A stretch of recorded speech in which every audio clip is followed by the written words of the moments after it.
Tu as déjà entendu parler de la mémoire traumatique ? La mémoire traumatique, c'est quand un événement n'est pas digéré par ton système nerveux et n'est pas intégré à ta mémoire autobiographique.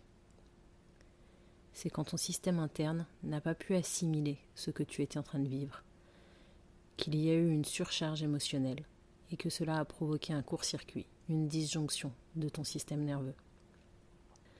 La mémoire autobiographique, c'est le disque dur interne et les informations qu'elle contient vieillissent en quelque sorte avec toi. La mémoire traumatique, c'est comme une mémoire brute enregistrée sur un disque dur externe. Pour les informations stockées dedans, le temps s'est arrêté. Dans cette mémoire, tu as toujours l'âge que tu avais au moment de l'événement. Tu peux même avoir plusieurs disques durs externes, plus ou moins chargés. Tu connais la Madeleine de Proust. Tu sais, cette odeur de gâteau qui te rappelle le bonheur de ton enfance, qui te rend un peu nostalgique. C'est le côté pile, le côté lumière. De la même manière, la mémoire traumatique a ses Madeleines de Proust. Une odeur, une image, un mot, un son peuvent la déclencher.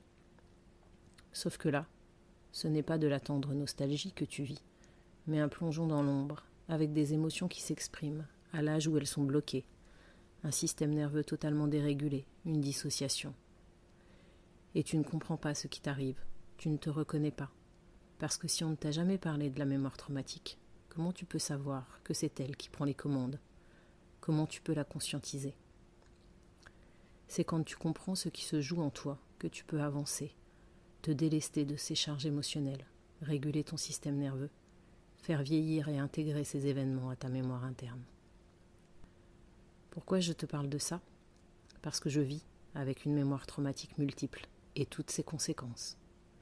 Parce que savoir ce que c'était, en prendre conscience, mettre des mots dessus, m'a permis et me permet encore de mieux me comprendre, d'identifier, de ressentir mes mécanismes, mes réactions et de les apaiser, les libérer, de réguler mon système nerveux, de revenir dans mon corps sereinement. Parce que je connais le pouvoir thérapeutique de l'écriture, des mots, de la voix et du partage. Parce que pour qu'elle prenne moins de place en moi, aujourd'hui elle a besoin d'être exprimée, racontée.